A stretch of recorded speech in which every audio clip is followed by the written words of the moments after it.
जैसा कि आपको विदित है कि आज दो पार्ट में, पार्ट 1 आज है और पार्ट 2 अगले शुक्रवार को होगा। आचार्य डॉक्टर जयेंद्र शास्त्री जी हमारे बीच रहेंगे, पिछले सप्ताह भी वही थे, और बहुत ही इंपॉर्टेंट, जिसपे अभी तक कोई निष्कर्ष नहीं निकल सका और विवादित भी रहा ये वाला विषय, क्या आयु निश्चित है? अमूमन ये कहा जाता है बड़ी छोटी उम्र में चले गए, आयु पूर्ण करके गए, चलो जी जितनी लिखी थी, जितने श्वास लिखे थे उतना ये हो गया। लेकिन वेद क्या कहता है, साइंस क्या कहती है, इन सब चीजों के ऊपर आज एक पर्दा हटेगा। और इसी प्रकार, क्योंकि टॉपिक थोड़ा लंबा है इसलिए हमने 2 सप्ताह इस पे रखे हैं, और बहुत ही सेंटिमेंटल और इतना मुश्किल है जिसे आचार्य जी ने 1 मिनट में स्वीकार कर लिया। और कई ऐसे विद्वान हैं जिनसे मैंने किया, उनका नहीं अजय जी फिर अगले सप्ताह देखेंगे, कुछ तैयारी करनी पड़ेगी, कुछ देखेंगे, इस तरह से मुझे टाल दिया गया। लेकिन क्या आयु निश्चित है, इसके ऊपर आचार्य जी आज हमारे बीच में बोलेंगे। मैं अधिक ना कुछ कहता हुआ इसको संगीता आर्य जी को कहूंगा कि वह भजन जो है वह अब करें, ताकि उसके बाद आचार्य जी फिर इस कार्यक्रम को आगे बढ़ाएंगे। धन्यवाद सैगल साहब, धन्यवाद सैगल साहब जी, चौहान साहब, आदर और सम्मान के योग्य आचार्य जी, और जो भी श्रोता इस कार्यक्रम में जुड़े हैं अमृत मंथन से खास तौर से, और डिफेंस कॉलोनी के जो भी कार्यकर्ता है, उन सभी को मेरा प्यार भरा नमस्कार। ज्यादा समय नहीं लेते हुए भजनों की श्रृंखला में एक बड़ी सुंदर सी प्रार्थना उस परमपिता परमात्मा से डॉक्टर आचार्य जयेंद्र जी द्वारा लिखी हुई। नमस्ते। शीश झुका प्रभु चरणन में, ना भूलो से जीवन में। शीश झुका प्रभु चरणन में, ना भूलो से जीवन में। शीश झुका प्रभु चरणन में, ना भूलो से जीवन में। दुनिया बड़ी रंगीली है, विषयों भरी नशीली है, फंसता क्यों आकर्षण में, ना भूलो से जीवन में। शीश झुका प्रभु चरणन में, ना भूलो से जीवन में। रिश्ते नाते झूठे हैं, संगी साथी रूठे हैं, ध्यान करो उस का मन से, ना भूलो से जीवन में। शीश झुका प्रभु चरणन में, ना भूलो से जीवन में। जीवन बड़ा कीमती है, आयु रोज बीतती है। जीवन बड़ा कीमती है, आयु रोज बीतती है। जाग के लग प्रभु सिमरन में, ना भूलो से जीवन में। शीश झुका प्रभु चरणन में ना भूलो से जीवन में। अवसर हाथ से जाएगा, बाद में फिर पछताएगा। अवसर हाथ से जाएगा, बाद में फिर पछताएगा। गजेंद्र फंसे क्यों बंधन में, ना भूलो उसे जीवन में। गजेंद्र फंसे क्यों बंधन में, ना भूलो उसे जीवन में। शीश झुका प्रभु चरणन में, ना भूलो उसे जीवन में। शीश झुका प्रभु चरणन में, ना भूलो उसे जीवन में।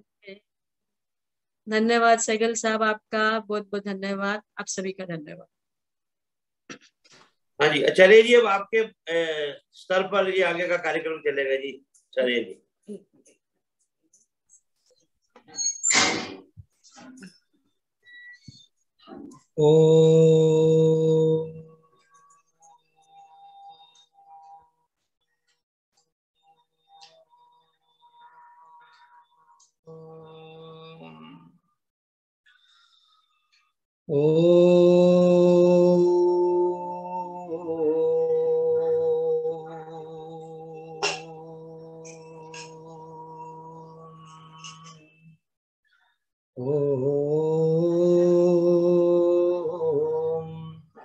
अग्नाया हि वीतये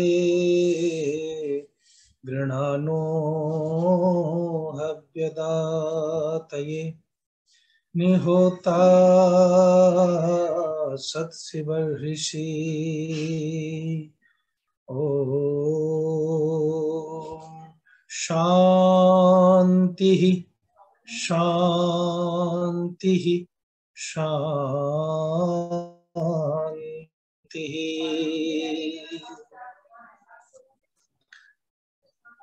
आदर और सम्मान के योग्य आर्य समाज डिफेंस कॉलोनी के संरक्षक मार्गदर्शक आदरणीय श्री आनंद चौहान जी, श्रद्धा और सम्मान के योग्य जिनके मार्गदर्शन में हम सब आगे बढ़ते हैं, डॉक्टर अशोक कुमार चौहान जी, और इस आर्य समाज के प्रधान जिनमें जिज्ञासा भी है, भाव भी है, श्रद्धा भी है, भक्ति भी है, ईश्वर के प्रति निष्ठा भी है और कर्मठता भी है, आदरणीय श्री अजय चौहान जी। इस आर्य समाज के महामंत्री और अनेक संस्थाओं को किस तरह से वो संभालते हैं, मैनेज करते हैं, ये सीखने वाली बात है। और जिनके हृदय में मैं समझता हूँ मेरे लिए बड़ी हित की भावना है, इस आर्य समाज के आदरणीय महामंत्री श्री अजय सहगल जी। पिछली बार आपकी पुत्र वधू का जन्मदिन रहा, जो इस समस्त व्यवस्था में आपका सहयोग करती हैं ज्योति जी, और मैंने उनको कहा भी था कि ज्ञान का प्रकाश फैला रहे हैं तो आप अपने नाम को सार्थक कर रहे हैं। संगीता जी जो बहुत ही मधुर गाती हैं, और मुझे अभी 2 दिन पहले एक आदमी पीछे पड़ गया, नहीं जी भजन भी आपसे ही सुनूंगा और म्यूजिक भी बजवा के सुनूंगा। मैंने कहा मैं वैसे ही गा दूंगा और भाषण ज्यादा कर दूंगा। बोला नहीं नहीं, आप बुलवाइए म्यूजिक वाले और उनके साथ आपको गाना है। तो फिर मैंने संगीता जी से कहा मुझे तो कोई मिल नहीं रहा, तो इन्होंने अपनी जो टीम बनाई हुई है म्यूजिक के साथ ही अपना कार्यक्रम हर जगत में सब जगह दे रही है, उस टीम को इन्होंने भेजा, उसके लिए भी धन्यवाद। और जो एक गीत रखा उसके लिए भी धन्यवाद। जितने भी लोग जुड़े हुए हैं, बड़े बड़े बुद्धिमान विद्वान, आदरणीय श्रीमती अंजू बजाज जी, सुषमा आर्य जी और अन्य बहुत सारे लोग मैं देख रहा हूं कि जुड़े हुए हैं। उन सब का मैं हृदय से अभिनंदन करता हूं और एक निवेदन आपसे जरूर करता हूं। जैसे आदरणीय श्री अजय सहगल जी ने कहा, ये विषय साहब ऐसा नहीं है कि बीच में आपने वीडियो बंद किया, 2 घूंट जो है चाय की पी ली, बीच में आपने कोई इधर उधर की बात कर ली और पानी पीने उठ गए और आपने सुन लिया। अगर आप वास्तुतः इस मेरे पुरुषार्थ को सार्थक करना चाहते हैं और मंत्री जी की भावना को, प्रधान जी की भावना को सार्थक करना चाहते हैं और असम डिफेंस कॉलोनी के उद्देश्य तक पहुंचाना चाहते हैं, तो कृपा करके इस व्याख्यान को एक शोध की तरह से सुनना और ये सुनना कि मुझे जानना है साहब, जानना है, जिज्ञासा है। ये विषय जो है, विद्वानों में भी इस विषय को लेकर के मतभेद हैं और शायद जब तक दुनिया है तब तक मतभेद रहेंगे साहब। इसमें कहीं कोई दो राय नहीं है कि आयु निश्चित है या नहीं। एक रूपक आपको सुनाता हूं, उस रूपक से आपको अंदाजा रहेगा कि लोक भावना और लोगों की जो इच्छा है या लोगों की जो जानकारी है या लोगों के अंदर जो भाव है वो क्या है। रूपक ऐसा है कि हम सब ये मानते हैं, अधिकांश लोग ये मानते हैं, अधिकांश लोगों ने इसको सिद्ध करने का पूरी तरह से प्रयत्न किया, विद्वानों ने भी प्रयत्न किया, कई ग्रंथ लिखे गए, पुस्तकें लिखी गई कि आयु जो है वो निश्चित है। इसके पक्ष में भी उतने ही प्रबल तर्क है, इसके विरोध में भी उतने ही प्रबल तर्क है। लेकिन ये जो मैं आपको रूपक सुना रहा हूं, इस रूपक से आपको एक धारणा समझने का, उस भाव को समझने का एक रास्ता बनेगा और फिर उस पर इस व्याख्यान को समझने की एक सरलता, एक सरल विधि आपके मन में पैदा होगी।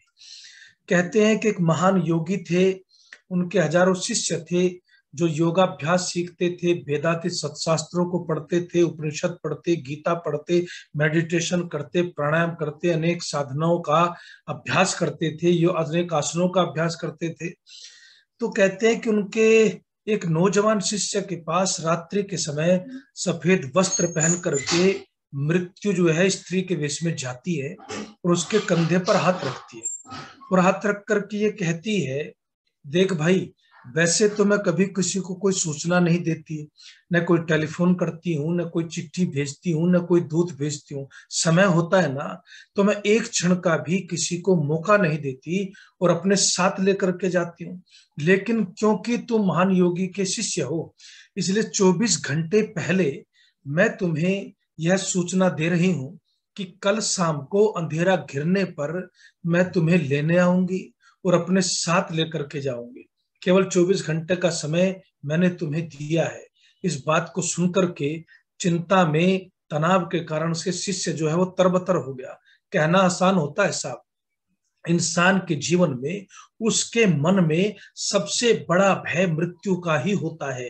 कड़कती ठंड का मौसम था, पसीने में तरबतर हो गया और ये सोचने लगा, न तो मैंने दुनिया का कोई रंग देखा, न मैंने दुनिया का कोई ढंग देखा, न मैंने दुनिया का कोई रूप देखा, तो फिर मृत्यु इतने बुजुर्ग बैठे हुए दुनिया में, लेकिन मृत्यु है कि मेरे पास ही आ गई और मुझे जो है वो अपने साथ लेकर के जाएगा। थोड़ा सा समय मिला है, कब आंखों ही आंखों में रात बीत गई उसको पता नहीं चला। सुबह के 4 बजे आश्रम में जागरण की घंटी लगी। इस रूपक को आप सुनेंगे तो फिर बहुत आसानी होगी आपको आगे बातों को समझने में। तो आश्रम में जागरण की घंटी बजी, उस घंटी को सुनकर के अपने पुराने विचारों से बाहर निकला।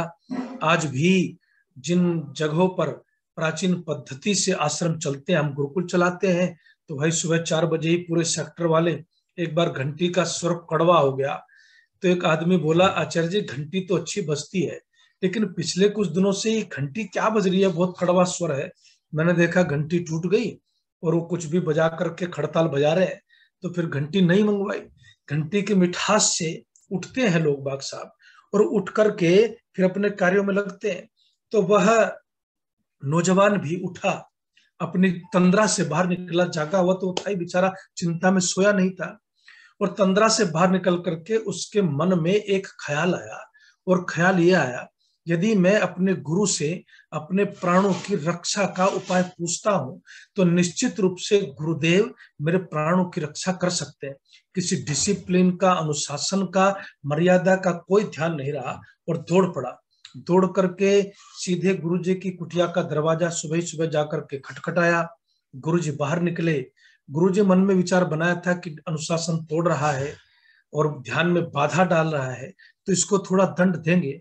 लेकिन जैसे ही बाहर निकले, शिष्य ने चरण स्पर्श किया और हाथ जोड़ करके एक तरफ खड़ा हो गया, तो गुरु का हृदय जो है वो एकदम करुणा से भर गया, दया से भर गया। और शिष्य को देख करके बोले, क्या बात है बेटा, बड़े हताश, बड़े उदास, बड़े निराश दिखाई पड़ते हो। तुम्हें देख करके तो लगता है कि तुम शायद रात को ठीक से सोए भी नहीं हो। हाथ जोड़ करके कहता है, गुरुजी आपने ठीक पहचाना। ईमानदारी की बात तो यह है कि मैं एक क्षण भी रात्रि में सोया नहीं, मैं एक क्षण भी रात्रि में सोया नहीं हूं। और इसीलिए क्यों पूछा कि बेटा बताओ तो सही, ऐसी कौन सी दिक्कत आ गई जो इस आयु में भी तुम्हें नींद नहीं आ रही है। कहता है, रात्रि में इसलिए नहीं सोया गुरुदेव, क्योंकि रात्रि के समय श्वेत वस्त्र पहन करके मृत्यु मेरे पास आई थी और मुझे वार्निंग दे करके गई है, चेतावनी दे करके गई है, आज शाम को अंधेरा घिरते ही मुझे अपने साथ लेकर के जाएगी। आप मेरे प्राणों की रक्षा कर लीजिए, आप मुझे बचा लीजिए, कुछ भी करके मेरे जीवन की रक्षा कीजिए। गुरुजी ने कहा, देखो बेटा, एक बात मैं तुम्हें ईमानदारी से बता देना चाहता हूं, अगर इस दुनिया में मृत्यु किसी को लेने के लिए आ रही है तो कोई किसी की रक्षा कर नहीं सकता है। अगर मृत्यु आ रही है बेटा तो फिर मैं कुछ नहीं कर सकता। हाथ जोड़ करके कहता है, गुरुदेव कम से कम आप तो ऐसा न कहिए, आपको तो समाधि सिद्ध है, आपने ईश्वर साक्षात्कार किया हुआ है, कुछ भी करके मेरे प्राणों की रक्षा कीजिए। गुरुजी ने वेदों का उदाहरण दिया, शास्त्रों का उदाहरण दिया, गीता का उदाहरण दिया, ब्राह्मण ग्रंथों का, दर्शनों का, अनेक शास्त्रों का उदाहरण देकर के समझाना चाहा कि बेटा मृत्यु पर मेरा या तेरा बस नहीं है, आई है तो जाना पड़ेगा। सब बातें बड़ी ध्यान से सुनता था साहब, लेकिन लास्ट में उसी पॉइंट पर आ जाता, गुरुजी बातें तो सब ठीक है लेकिन कुछ भी कीजिए, मेरे प्राणों की रक्षा कर लीजिए। गुरुजी समझ गए कि मृत्यु के भय के कारण अब ज्ञान की कोई बात इसकी समझ में आ नहीं रही है। अब तो जो है इसकी परीक्षा भी हो जाएगी और शायद ये मोटी बात ही इसकी समझ में आएगी। कहने लगे, बेटा एक काम करो, अगर नहीं मानते हो तो फिर एक उपाय बता देता हूं। कहने लगे, गुरुदेव कृपा करें। कहने लगे, एक काम करो कि मेरी घुड़शाला में एक सफेद घोड़ा है, वह घोड़ा बड़ा बलशाली है, बलिष्ठ है, बिना खाए पिए 10-12 घंटे दौड़ सकता है। एक काम करो, तुम उस घोड़े पर सवार होकर के कहीं दूर निकल जाओ, मृत्यु आएगी, तुम्हें आसपास खोजेगी, तुम मिलोगे नहीं तो वापस लौट करके चली जाएगी। बस कुछ सोचा विचारा नहीं साहब, बात दिमाग में बैठ गई। और दिमाग में बैठ गई तो गुरुजी के चरण स्पर्श किए और सुबह ही सुबह जाकर के घुड़शाला में से सफेद घोड़ा खोला, घोड़े पर सवार होकर के घोड़े को एड़ लगाई तो घोड़ा तो वाकई हवा से बातें करने लगा, बड़ा बलिष्ठ था, बड़ा तेज दौड़ रहा था, दौड़ता जा रहा था, दौड़ता जा रहा था, न खुद कुछ खाया, न घोड़े को खिलाया, न खुद पानी पिया, न घोड़े को पिलाया। वह तो जल्दी से जल्दी मृत्यु के पंजे से दूर निकल जाना चाहता था। आखिरकार दौड़ते दौड़ते शाम हो गई साहब। शाम को अंधेरा घिरने पर अब एक बाग में जाकर के अपने घोड़े को रोकता है। आप सब जानते हैं कि बाग में जो अंधेरे का घनत्व है वो और भी गहरा होता है, हाथ को हाथ नहीं सूझता वहां पर। उस गुप्त अंधेरे में अपने घोड़े की पीठ से नीचे उतरा और नीचे उतर करके उसकी पीठ पर थपथपी दी, शाबाशी दी और शाबाशी दे करके उसको कहता है, शाबाश मेरे घोड़े। गुरुजी ठीक कहते थे भाई, तुम रुके नहीं, थके नहीं, मुझे इतनी दूर इस अंधेरे कोने में लेकर के आ गए कि मृत्यु तो क्या, सारे रिश्तेदार, सगे संबंधी, इष्ट मित्र भी अगर ढूंढने लग जाएं तब भी कोई यहां तक पहुंच नहीं सकता है। अभी देवीर सज्जनों वो ये शब्द कह ही रहा था, घोड़े की पीठ पर थपथपी दे ही रहा था कि मृत्यु का वो ही हाथ श्वेत वस्त्र पहने हुए स्त्री के वेश में उसके कंधे पर आता है। वो मृत्यु कहती है, तू कितना नादान है, जिस घड़ी जहां पर खड़ी खड़ी मैं तेरा इंतजार कर रही थी तो खुद ही भूखा प्यासा चलता हुआ उसी घड़ी वहां पर आ पहुंचा है। लोग कहते हैं साहब, ईमानदारी की बात यह है कि मृत्यु कभी आती नहीं, पूर्व जन्मकृत कर्मों के आधार पर नियति जहां ले जा करके खड़ा करती है, इंसान उसी घड़ी, उसी क्षण, उसी स्थान पर वहां पहुंच जाता है। ऐसी ज्यादातर लोक मान्यता है साहब। और इस लोक मान्यता के पीछे ऐसा नहीं है कि खोखली मान्यता है, इसके पीछे शास्त्र भी है, इसके पीछे प्रमाण भी है, इसके पीछे तर्क भी है, इसके पीछे चिंतन भी है, इसके पीछे शोध भी है और रिसर्च भी है। इसको पूरी तरह से आप नकार भी नहीं सकते। अधिकांश लोग यही कहते हैं, भाई जैसे जिसकी लिखी थी वैसे हो गया, ये तो परमात्मा के अधीन व्यवस्था है। रामचरितमानस में तुलसीदास क्या कहते हैं? यश अपयश जीवन मरण ये सब विधि के हाथ। ये जो व्यवस्था है, यश की, अपयश की, जीवन की और मरण की, सुख की और दुख की, ये जो व्यवस्था है, ये व्यवस्था परमपिता परमात्मा के अधीन व्यवस्था है साहब। इसमें किसी का कोई बस नहीं है और इसलिए कब किसको जाना है, कब किसको आना है, ये केवल परमपिता परमात्मा जानता है। ऐसी मान्यता जो है तुलसीदास के रामचरितमानस में उन्होंने प्रकट की है।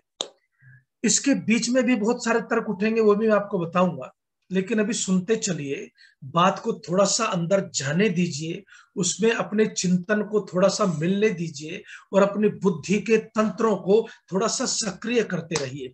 फिर आपके मन में उठ रहे प्रश्नों को अपनी तरफ से उठाऊंगा, उनका उत्तर भी दूंगा। रह जाएंगे तो अजय सहगल जी के पास लिख के भेज देना, ये मेरे पास भेज देंगे, उनको अगले व्याख्यान में सम्मिलित कर लेंगे, उसमें भी कहीं कोई दुविधा नहीं है।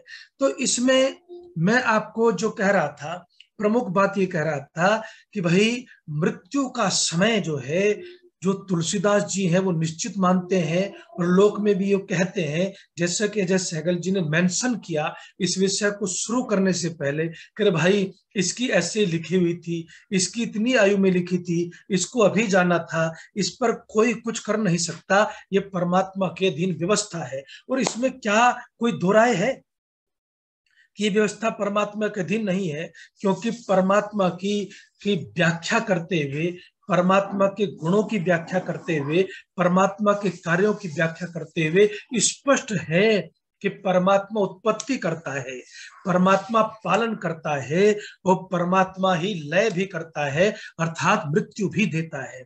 प्रश्न केवल मृत्यु का नहीं है साहब, प्रश्न जो है वो ये है, क्या मृत्यु का या आयु का समय निश्चित है? आयु निश्चित है, उससे 1 मिनट भी आप आगे जा सकते हैं या नहीं जा सकते हैं?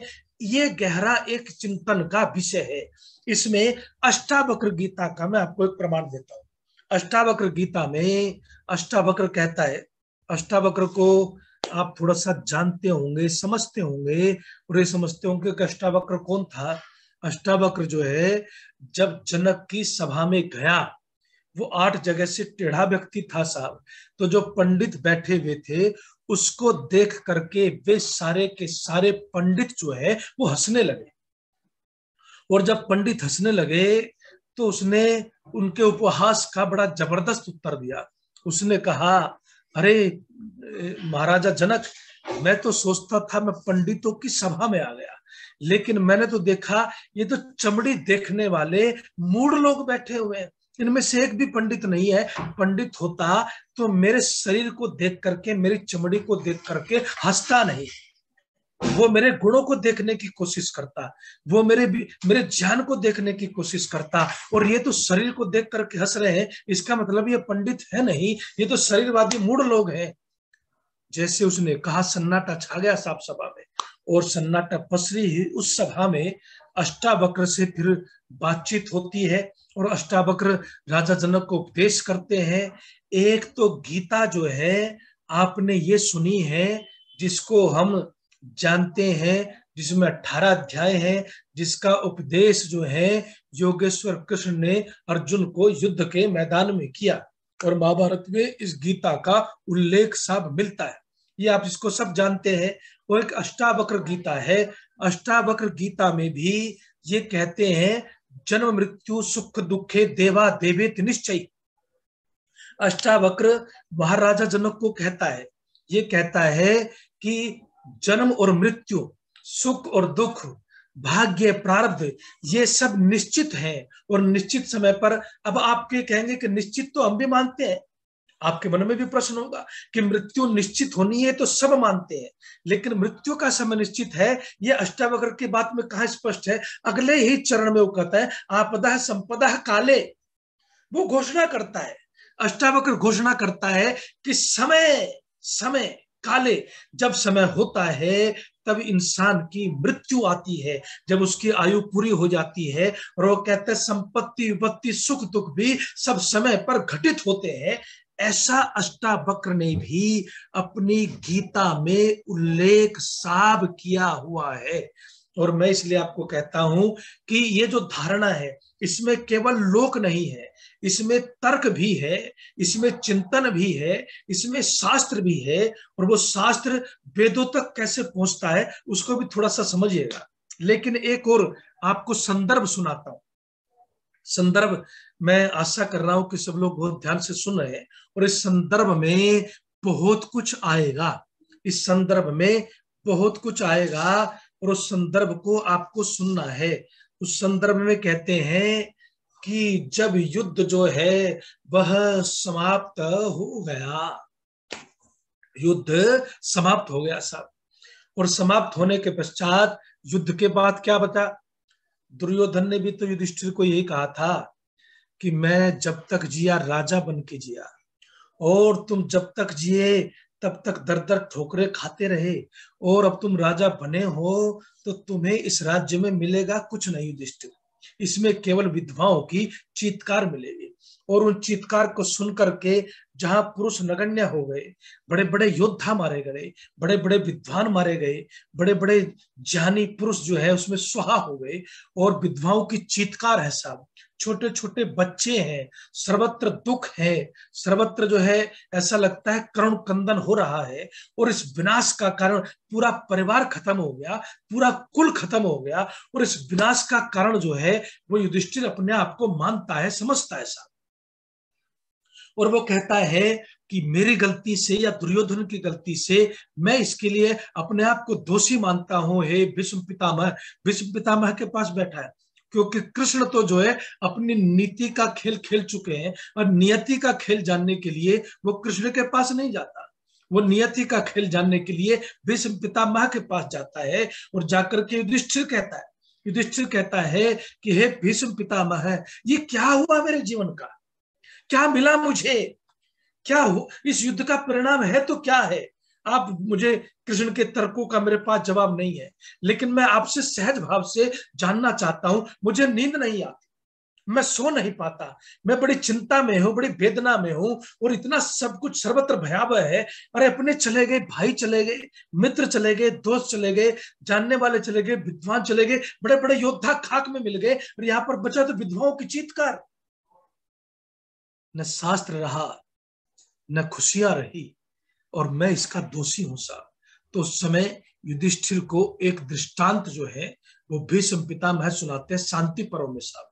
इसलिए मैं कहता हूं कि शास्त्र भी लोक धारणा के साथ बहुत जगह खड़ा मिलेगा, सर्वत्र मिले ना मिले, बहुत जगह खड़ा मिलेगा। अब उस खड़े होने के साथ क्या कहते हैं भीष्म पितामह, एक आख्यान सुनाते हैं। तो अपने आप को नाहक दोषी समझता है भाई, तो अपने आप को नाहक दोषी समझता है युधिष्ठिर, ऐसा कुछ है नहीं। तो कहते हैं, क्या समझाते हैं? कहते हैं कि एक गौतमी नाम की महिला है, उस गौतमी नाम की महिला जो है उसका एक इकलौता पुत्र है, और उसी एक इकलौते पुत्र को जो है एक सर्प डस लेता है। और जब सर्प उसको डसता है तो अर्जुनक नाम का जो व्याध है, जो शिकारी है, वो जंगल में था। उसने क्या किया कि अपने धनुष की ताक के पास में उस सांप को जकड़ लिया, और जकड़ करके उस सांप को लेकर के वह उस बच्चे की माता गौतमी के पास जाता है, और जाकर के कहता है, हे माता गौतमी, जल्दी से मुझे आदेश दो। बात को जरा अंदर जाने देना सर, शास्त्र है ये, और शास्त्र जो है पूरी चेतना मांगता है, पूरी सावधानी मांगता है, पूरा ध्यान मांगता है। और ध्यान आपका इधर उधर चला गया तो फिर परिश्रम निरर्थक हो जाता है। इसलिए जाने देना, एक एक शब्द में वो फिलोसफी है, इसलिए मैं कहता हूं कि एक एक शब्द सुनोगे तो फिलोसफी से भरा हुआ शब्द है, ये मेरा नहीं है, मैं तो सिर्फ एक माध्यम बन गया, मेरा भी कुछ चिंतन हो सकता है, मनन हो सकता है, लेकिन वो आपका भी है, वो मनन तो आपका भी आना चाहिए, वो चिंतन तो आपका भी आना चाहिए। तो मैं आपको कह रहा हूं कि इस दृष्टांत के एक एक शब्द में फिलोसफी है, उस फिलोसफी को पकड़ना, फिर उस फिलोसफी की टक्कर क्या होगी तभी तो आगे पता चलेगा। तो कहते हैं अर्जुनक उसको अपनी तात के बाण में सांप को बांध करके ले गया और ले जा करके गौतमी को एक बात कहता है, गौतमी को एक बात कहता है कि मुझे जल्दी से आदेश कर, इस दुष्ट सर्प को जिसने तुम्हारे एकमात्र पुत्र को डस लिया है, इस दुष्ट सर्प को मैं जो है अग्नि में जला करके मार डालूं अथवा इसके टुकड़े टुकड़े करके मार डालूं, इस आदेश को तुम मुझे दो। तो गौतमी कहती है ऐसा ना करो, ये शास्त्र ऐसा।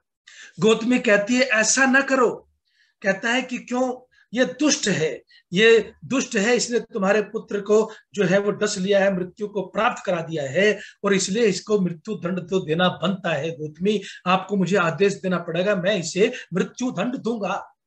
तो जब सर्प ने देखा कि सारा दोष जो है वो मुझ पर आकर के पड़ गया, तो फिर कहते हैं कि सर्प ने, ये काव्य की शैली है साहब, बात को लिखने की शैली है, बात सत्य भी वो शैली से कई बार दूसरे ढंग से कही जाती है। तो कहते हैं कि बड़ी मुश्किल से उस सर्प ने जो है मनुष्य की वाणी में एक बात कही। वो बात क्या कही, वो बात कहता है कि भाई, वो ये कहता है कि आप मुझे दोषी क्यों मानते हैं, मैंने तो मृत्यु के आदेश का पालन किया, मृत्यु ने मुझे कहा, मृत्यु ने मुझे कहा कि जाकर के इसको डस लो, तो मैंने डस लिया, मैं कहाँ दोषी हूं, दोषी तो मृत्यु है, और इसलिए मुझे दंड नहीं मिलना चाहिए। व्याध कहता है, शिकारी कहता है, फिर भी चाहे तूने मृत्यु के आदेश से डसा, लेकिन तू फिर भी इसकी मृत्यु का कारण बना, इसलिए तुझे दंड तो मैं दूंगा। गौतमी समझाती है ऐसा न करो। गौतमी कहती है कि दंड देने से कुछ फायदा है नहीं, दंड देने से मेरा बेटा तो नहीं लौटेगा ना, दंड देने से इस सर्प को, जब ये कह रहा है इसका दोष नहीं मृत्यु का दोष है, जब सर्प ने सारी की सारी बात मृत्यु पर डाल दी, तो फिर कहते हैं मृत्यु भी अपना पक्ष रखने के लिए वहां पर पधार गई साहब, और जब अपना पक्ष रखने के लिए वहां पर पधारी, तो पधार करके मृत्यु ने कहा कि ये सर्प जो है सारा दोष मुझे देता है, माना कि मैंने इसे आदेश दिया, लेकिन मैं भी तो किसी के वश में हूं, मैं भी स्वतंत्र नहीं हूं। तो पूछा कि तू किसके वश में है, तो मृत्यु कहती है मैं भी तो काल के वश में हूं। कहते हैं मैं भी काल के वश में हूं, और काल का आदेश मुझे मिला, मैंने आदेश सर्प को दिया, और सर्प ने जो है इसको डस लिया, इसमें मेरा भी कोई दोष बोलो नहीं है। वो क्या तर्क देती है उसको सुनिएगा जरा। यथा वायु जलधरान, कहते हैं कि जैसे वायु जो है बादलों को इधर से उधर जो है दौड़ाती रहती है, वो उसके वशीभूत होते हैं। विकीर्षति ततस्ततः, यहाँ पर शास्त्रकार लिखता है कि आकर्षण में वायु के द्वारा वशीभूत होकर के बादल जो है इधर से उधर जिस प्रकार दौड़ता रहता है, उसी प्रकार काल के वशीभूत होकर के मैं भी जो है इधर से उधर जो है वो दौड़ती रहती हूँ साहब, मेरा क्या दोष है। अब उसने एक और बात कही, आदित्य चंद्रमा विष्णु अपो वायु शतक्रतु अग्नि खम पृथ्वी मित्र पर्जन्यो वसवोदिति। यहाँ पर श्लोक है बहुत बढ़िया, वो कहते हैं सूर्य भी, मैं ही नहीं, सूर्य भी और चंद्रमा भी, विष्णु भी, और कहते हैं जल भी और वायु भी और अग्नि भी, आकाश भी, और पृथ्वी भी, और बादल भी, ये सब के सब जो है काल के बस में है। जैसे काल करता है वैसे, जैसे काल जो है सृष्टि उत्पत्ति करता है, प्रलय करता है, ये सब काल के बस में है। तो मृत्यु कहती है मैं भी तो काल से प्रचोदित हूं, मैं भी काल से प्रेरित हूं। मैंने कहा जो है इसका वध किया है, मैंने कहा इसको मृत्यु को प्राप्त किया है, मैं तो काल के बस में हूं। और इसलिए जब जो है ये बात है तो फिर इसलिए मुझे दोषी न समझा जाए, काल का आदेश हुआ तो मैं चली गई। अब गौतमी कहती है साहब, कहती है अरे अर्जुना की एक बात तो बता, जब सर्प भी कह रहा है, जब मृत्यु भी कह रही है, और जब काल भी कह रहा है, तो फिर क्यों तू दंड देने पर अड़ा हुआ है, क्यों तू दंड देने पर अड़ा हुआ है? फिर तो जो है कहते हैं कि तू इस दंड की बात को छोड़ दे, क्योंकि तेरे दंड देने से मेरा जो है बेटा वापस नहीं आएगा। और गौतमी ने एक और बात कही, जिससे लगता है कि आत्माओं का कर्म फल एक दूसरे से, भोग एक दूसरे से जुड़ा हुआ है। इसमें तो कहीं कोई संदेह है नहीं साहब, भोग एक दूसरे से जुड़ा हुआ है। तो गौतमी कहती है, इतने सारे श्लोक सुनाने का समय नहीं होता, इसलिए मैं आपको एक दो ही प्रमुख श्लोक सुनाए हैं। गौतमी कहती है कि मेरा भी कोई पूर्व जन्म कृत कर्म होगा जिससे मुझे ये भयंकर दुख जो है वो झेलना पड़ा है, देखना पड़ा है। इसलिए तू अब इस दंड देने की बात को छोड़ दे, क्योंकि ये काल के अधीन है, ये मेरे और तेरे अधीन है नहीं व्यवस्था। अब इसमें यहाँ पर एक बात और समझ लीजिए, यहाँ पर जो लोग है ना वो काल को जानते नहीं साहब, उसको समझाऊंगा, लेकिन पहले उसको समझाते हुए अब गौतमी की बात यहाँ पर जब हो जाती है तो फिर समझाते हैं भीष्म पितामह युधिष्ठिर को कमाल की एक बात समझाते हैं साहब, और कमाल की बात ये समझाते हैं, कहते हैं यदि कृतम की न तो दुर्योधन दोषी है और ना तू दोषी है, इस चक्कर को छोड़ दे, ये सब काल के वशीभूत होकर के उसका जो निर्णय है वो किस आधार पे चलता है उसको समझ ले तो बात तेरी कुछ समझ में आएगी। कहते हैं यदनेन कृतम कर्म तेना अयम निधनम गतः, न तो काल इसकी मृत्यु का कारण है, पकड़ना भाई बात को, समझना थोड़ा सा दिल से। कहते हैं न तो काल इसकी मृत्यु का कारण है, न मृत्यु इसकी मृत्यु का कारण है, और ना ही सर्प इसकी मृत्यु का कारण है, बल्कि इसकी मृत्यु का कारण है यदनेन कृतम कर्म। शांति पर्व में भीष्म पितामह जैसा ज्ञानी घोषणा करता है यदनेन कृतम कर्म तेना यम निधनम गतः, जो इसने कर्म किया है उसी कर्म के द्वारा यह मृत्यु को प्राप्त हुआ है। विनाश हेतु कर्मस्यास्य सर्वे कर्म वसा वयम। और एक बात कमाल की कह दी यहाँ पर, कहते हैं अरे युधिष्ठिर, इसके मृत्यु का विनाश का कारण काल मृत्यु सर्प नहीं बल्कि कर्म है, और कर्म ही से कारण आदमी की जन्म और मृत्यु होती है। और एक बात और कह दी, सर्वे कर्म वसा वयम, हम तो सब के सब जो है वो कर्म के वशीभूत हैं साहब, और कर्म के वशीभूत हैं। तो यस्य मृत पिंडतः कर्ता कृते यद यदिच्छति, कहते हैं कि जैसे जैसे मृत पिंडतः यानी मिट्टी के बर्तन बनाने वाला व्यक्ति जो है वो जैसा जैसा चाहता है वैसा वैसा स्वरूप देता जाता है। कहते तथा, कहते एवं आत्मकृतम कर्म मानवः प्रतिपद्यते। आहा, कमाल की बात है साहब, छोटी बात नहीं। कहते हैं कि इसी प्रकार व्यक्ति के द्वारा किए हुए कर्मों से व्यक्ति के भोग का, आयु का, उसके चरित्र का, उसके मानव का, सोच का, सब कुछ निर्माण उसके संस्कारों का, उसके कर्मों से होता है। मानवः प्रतिपद्यते, जिस प्रकार कुम्हार घड़े को बनाता है, बर्तनों को तैयार करता है, और सारे बर्तन उसकी इच्छा के अनुरूप बनते हैं कि नहीं बनते हैं साहब, सब कुछ जैसा चाहे। आजकल तो गर्मी हो रही है तो थोड़ा बहुत मैं आपसे निवेदन कर सकता हूं साहब, आदेश तो नहीं कर सकता कि फ्रिज लाना भी अच्छी बात है, इसी के बिना गाड़ी चलती नहीं, मैं भी फ्रिज का प्रयोग करता हूं, लेकिन एक सुराही भी रखता हूं। आप भी कम से कम इस गर्मी में किसी गरीब कुम्हार से एक सुराही खरीद लो साहब, एक घड़ा खरीद लो, बहुत काम की चीज है। उसके जल का स्वाद जब लग जाता है तो फिर फ्रिज वाले में उतना आनंद नहीं आता, तो कहते हैं कि एवं आत्म कृतम कर्म, इस प्रकार मनुष्य जब अपने कर्म करता है उस कर्मों से ही मानव प्रतिपद्यते, उसका सब कुछ निर्माण होता है। यथा छाया तपो नित्यम सुसंबद्धो निरंतर। यहाँ पर भीष्म पितामह बहुत सुंदर समझाते हुए कहते हैं, यथा छाया तपो नित्यम, जिस प्रकार से धूप और छाया एक साथ रहते हैं नित्यम सुसंबद्धो निरंतरम, जिस प्रकार से धूप और छाया परस्पर संबंधित है, धूप और छाया साथ साथ चलती है साथ, उनका रिश्ता जो है वो दूर नहीं होता। आपने दिन में देखा होगा, यहाँ तक छाया है, आगे धूप है, आगे धूप है तो फिर छाया है, धूप और छाया का खेल ही जिंदगी है साहब। तो कहते हैं जैसे धूप और छाया परस्पर निरंतर जो है वो संबद्ध रहते हैं, तो कहते हैं तथा कर्म च कर्ता च संबंधात्मनि कर्मणि, ठीक इसी प्रकार से कर्म भी और कर्ता भी एक दूसरे से निरंतर जुड़े हुए रहते हैं।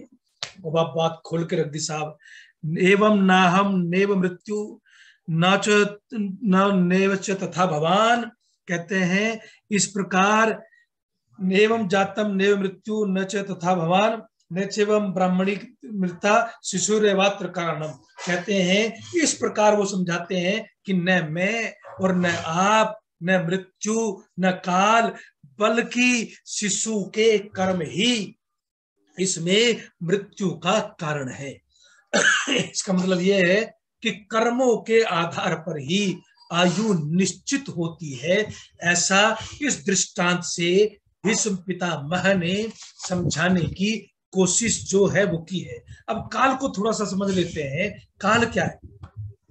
जो हमारे आजकल के पंडित हैं उनकी दृष्टि में काल है कलयुग साहब, काल है कलयुग, कि कलयुग का मतलब है कि जो भी कुछ करवा रहा है ये सब काल ही तो कर रहा है, ये कलयुग कर रहा है। लेकिन ये गलती है, काल का नाम परमात्मा का है। यहाँ पर भीष्म पितामह काल मतलब समय से नहीं, समय को तो सांख्य दर्शन में क्या कहा है, मेरे पास भी थोड़ा सा समय रह गया इसलिए सूत्र वूत्र छोड़ दिया, आपको सिर्फ जो है मक्खन दे देता हूं।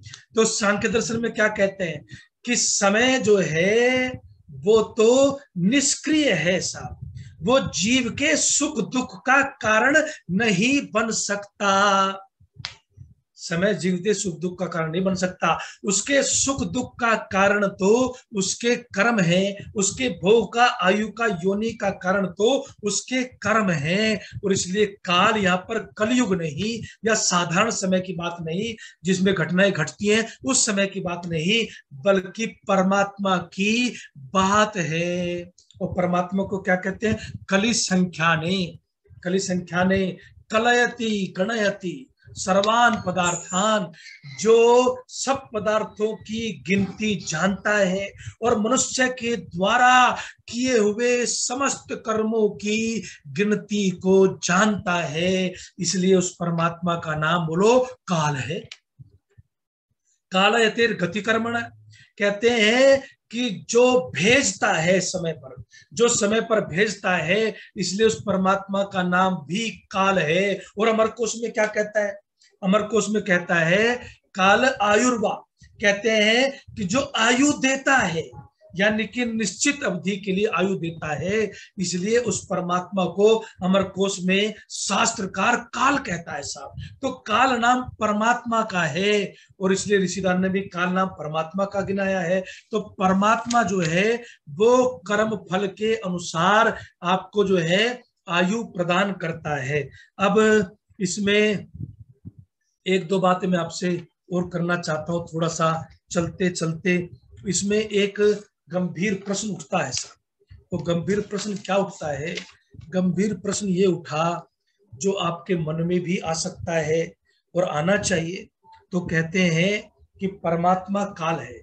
ऋषिदान ने एक बात कही, और बात ये कही कि परमात्मा की व्यवस्था में, इसको थोड़ा सा समझे, लेकिन एक प्रश्न ये उठा कि जी जैसे दीपक में, आपको आपके मन की बात कर रहा हूं, सर, जो आपके मन में उमड़ घुमड़ रहे होंगे प्रश्नों को थोड़ा सा उठा रहा हूं और प्रश्नों को उठा करके इसका थोड़ा सा समाधान करके आगे बढ़ूंगा तेजी से। तो कहते हैं कि जैसे दीपक में बत्ती भी है और दीपक में तेल भी है। हमारे योगीराज भी जुड़े हुए हैं और बहुत सारे लोग जुड़े हुए हैं, मैं देख रहा हूँ बड़े ध्यान से सुन। आदरणीय मंजू नारंग जी जो उच्च कोटि की विदुषी हैं, उनको भी नमन करता हूँ, वो हमारे साथ जुड़ी हुई है इस समय। तो मैं आपको जो इस समय कह रहा हूँ वो ये कह रहा हूँ कि जैसे दीपक में बत्ती है और तेल भी है। तो यहाँ पर एक व्यक्ति ने प्रश्न खड़ा किया कि आचार्य जी, या किसी विद्वान से प्रश्न किया कि दीपक में तेल और बत्ती होकर के जब उसको जलाते हैं तो जैसे हवा का झोंका आता है और वो तेल होते हुए भी, बत्ती होते हुए भी वह दीपक बुझ जाता है, तो इसका मतलब तेल बत्ती क्या करेगी?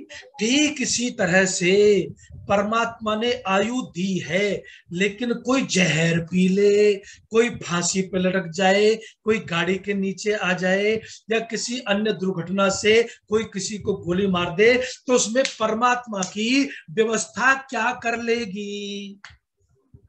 इसका मतलब आयु निश्चित नहीं है। परमात्मा की ये व्यवस्था अपूर्ण है, आपकी व्यवस्था अधूरी है, आपके तर्क अधूरे हैं, आपका शास्त्र अधूरा है। कहते हैं कि वो फिर उसमें क्या कर लेगा, उसमें वो कुछ नहीं कर सकता। इसीलिए बात बिल्कुल अपनी जगह ठीक लगती है साहब, किसी में कहीं दो राय लगती है क्या कि दीपक भी रह गया, तेल भी रह गया, हवा का झोंका आया तो दीपक बुझ गया, बात खत्म हो गई। ठीक इसी तरह से जीवन भी है तो ऐसा कि जीवन में जो है जीवन बुझा हुआ लगता है, जीवन बुझ जाता है, आयु रहती है शेष, कर्म फल रहता है शेष, लेकिन जीवन बुझ जाता है। इसमें जो बात कही है उस बात को थोड़ा सा समझिए। इसमें ये प्रश्न है, इसमें उत्तर और पक्ष और पूर्व पक्ष दोनों को समझिएगा। ऋषि दयानंद ने एक बात कही है कि परमात्मा न्यायकारी और सत्यकारी है और उसकी व्यवस्था में कोई भूल चूक नहीं होती। नंबर एक, परमात्मा की व्यवस्था में कोई भूल चूक नहीं होती। दूसरी बात वो कहते हैं कि परमात्मा की व्यवस्था में कोई रुकावट, कोई संशोधन या कोई परिवर्तन कर नहीं सकता। अर्थात जो व्यवस्था ने अगर मुझे आयु 80 वर्ष की दे दी, तो लोग जो तर्क वाले हैं, जो ये मानते हैं कि मृत्यु का समय, आयु का समय निश्चित है, वो ये कहते हैं कि परमात्मा की व्यवस्था क्या इतनी कमजोर है कि कोई गोली मार के मर दे तो मर जाएगा। परमात्मा की व्यवस्था क्या इतनी कमजोर है कि उसमें कोई बाधा डाल सकता है, जबकि ऋषि दयानंद ये कहते हैं कि उसमें परिवर्तन करना संभव नहीं, संशोधन करना संभव नहीं, रुकावट डालना संभव नहीं, उसमें कोई भूल चूक नहीं।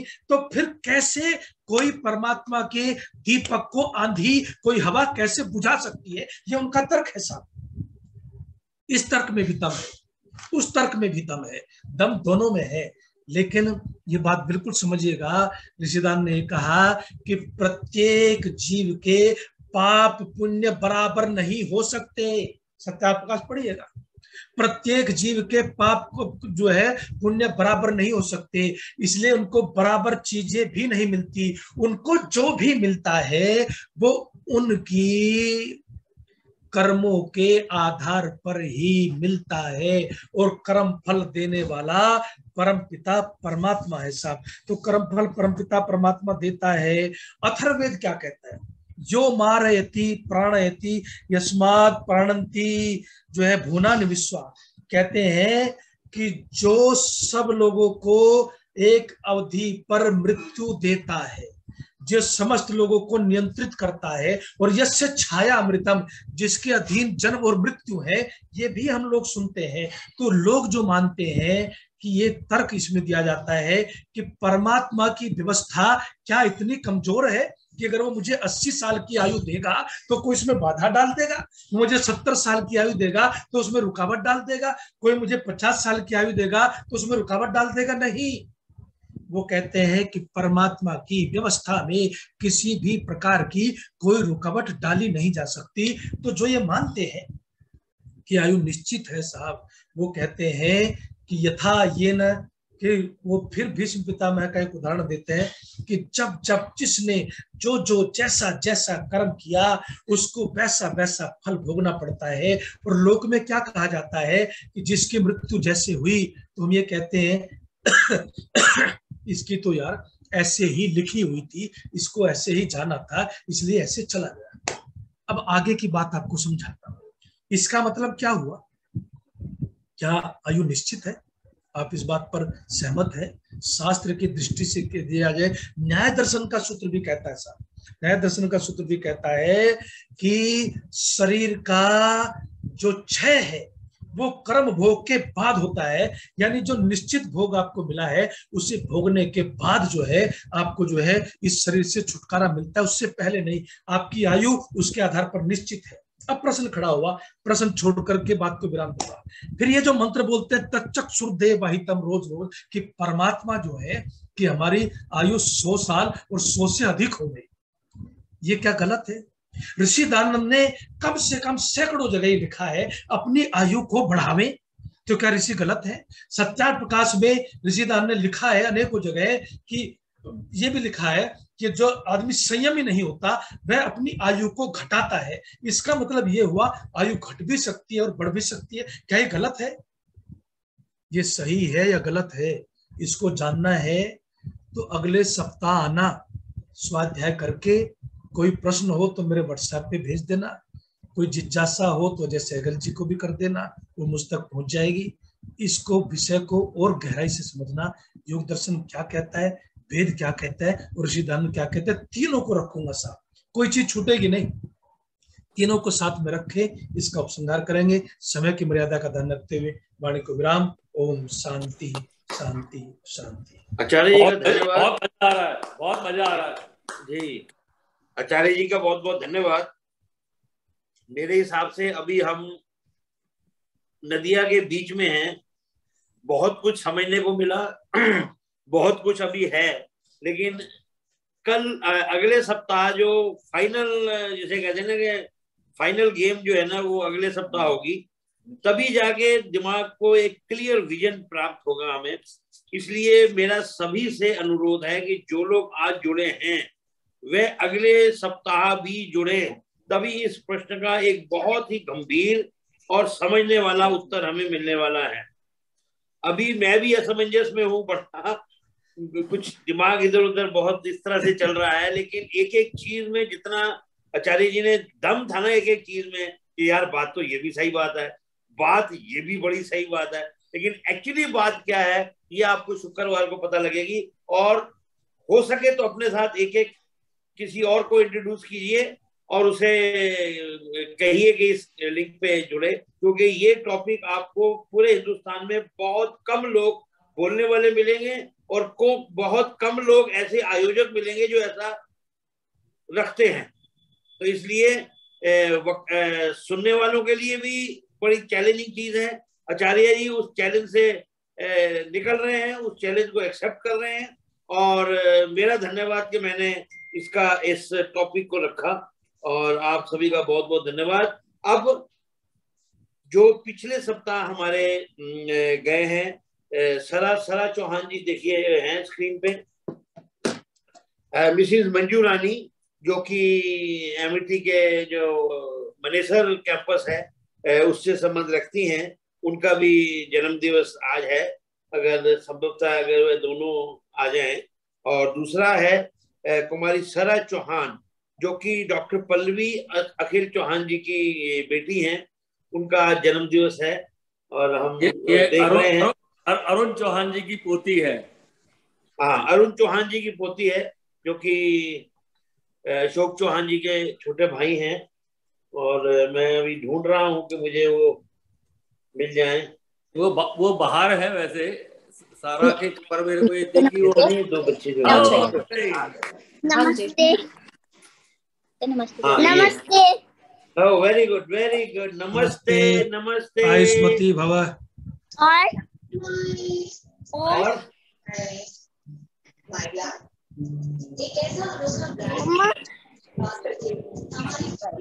धन्यवाद। Very good. आचार्य जी प्रसाद वो आशीर्वाद शुरू कीजिए। अच्छा, मंजू जी नहीं है। आचार्य जी आप कृपया करके बच्चे के लिए जो है वो मंत्र बोलिएगा जी। जी मेरी आवाज आ रही है जी? जी परमपिता परमेश्वर से हम बिटिया सरा चौहान जी जो आदरणीय अरुण चौहान जी की पौत्री हैं, उनके लिए 27 की कामना करते हैं। आज का दिन उनके लिए बहुत ही महत्वपूर्ण दिवस है, जिस दिवस पर वेद के पावन ऋचाओं के द्वारा उनकी 27 के लिए, अच्छी हेल्थ के लिए और मेमोरी के लिए और बहुत ही गुड हैबिट्स के लिए भगवान से सारे मिलकर प्रार्थना कर रहे हैं। ओम उत्तिष्ठ ब्रह्मणस्पते देवान यज्ञेन बोधया आयु प्राणं प्रजां पशुं कीर्तिं यजमानं च वर्धया। ओम इंद्र श्रेष्ठानि द्रविणानि देहि चित्तिं दक्षस्य सुभगत्वमस्मै। पोषं रयीणां अरिष्टिं तनूनां स्वादमानं वाचा सुदिनत्वमन्नाम्। ओम तच्चक्षुर्देवहितं पुरस्तात् शुक्रं चरत पश्येम शरदः शतं जीवेम शरदः शतं शृणुयाम शरदः शतं प्रप्लवाम शरदः शतमदीनास्याम शरदः शतं भूयश्च शरदः शतात्।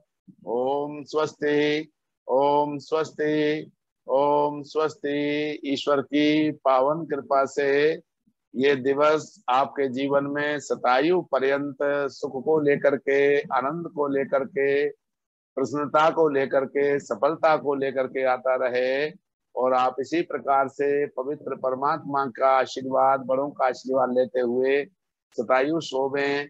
ऐसे हम सब मिलकर के भगवान से विनय करते हैं और जीवन के कल्याण की कामना करते हैं। बहुत बहुत शुभकामना आपके लिए बेटी सरा। धन्यवाद आचार्य जी। बढ़िया, बहुत बढ़िया, शाबाश वेरी गुड, बहुत अच्छे, क्या बात है। शाबाश जी। पल्लवी, इसी थैंक यू। प्रकार बच्चों में संस्कार पढ़ते हैं और मेरा आपसे फिर निवेदन है कि आपके परिवार में भी बच्चे जब जब जो कुछ भी जन्म दिवस हो कृपया करके हमारे को जरूर बताइए, ताकि इसी प्रकार से बच्चों का उत्साह भी बढ़ता है। और मैं पल्लवी जी से कहूंगा कि अगर आपके पास कोई मफलर पड़ा हुआ हो या कोई ऐसी चीज हो जो बच्चे के गले में डाल सकते हैं कुछ नहीं है, कोई बात नहीं, चलिए कोई बात नहीं, ठीक है, चलिए। अजय भाई, पल्लवी जो है दिल्ली से बाहर है इस वक्त, देहरादून में है अपने नाना जी की नाना नानी के पास। अच्छा, तो वहाँ पे आज सुबह गई है और आज भी ज्वाइन किया है उसने। जी जी, बहुत बढ़िया, बहुत बढ़िया। पल्लवी जी, डॉक्टर पल्लवी। हाँ जी, हाँ जी, हाँ जी। और क्या कहते हैं, सरा जी का शक्ल जो है ना वो अरुण जी से ज्यादा मिलती है। दादाजी में गई जी। आचार्य जी शांति पाठ करेंगे जी। हाँ जी। ओम देव शांति अंतरिक्षम शांति पृथ्वी शांति रापाः शान्तिरोषधयाः शान्तिः वनस्पतयः शान्तिर्विश्वे देवाः शान्तिः ब्रह्म शान्तिः सर्वं शान्तिः शान्तिरेव शान्तिः सामा शान्तिरेधि। ओम शान्तिः शान्तिः शान्तिः। सबको सादर नमस्ते जी। सभी को किसी ने ये कहा है जी कि जय घोष होना चाहिए, जो बोले सो है वैदिक धर्म की जय, महर्षि दयानंद की जय, भारत माता की जय, गौ माता की जय, वैदिक ध्वनि सबको नमस्ते। मेरा सभी से फिर अनुरोध है जी, जो स्वागत। सप्ताह जुड़े हैं वे अपने प्रश्नों के उत्तर लेने के लिए अगले सप्ताह भी जरूर जुड़े, तभी इस सत्संग का मजा आएगा आपको। बहुत धन्यवाद। प्रश्न के उत्तर अगले सप्ताह मिलेंगे। नहीं, आप लिख के भेजो मेरे को, व्हाट्सएप है आपके पास, मेरा नंबर नोट कीजिए सभी। लिखना नहीं आता मुझे। अच्छा, नहीं आता तो फिर वही उसी दिन पूछ लीजिएगा, उसी दिन बता दिए जाएंगे। ठीक है, धन्यवाद। वैसे आप अपने जो प्रश्न है 9810035658 पे 98103565 9810035658 पे भेज सकते हैं, वो फिर हम आचार्य जी को भेज देंगे। लेकिन ये संडे मंडे में भेज दीजिए ताकि कोई प्रश्नों के उत्तर ढूंढने भी पड़ेंगे।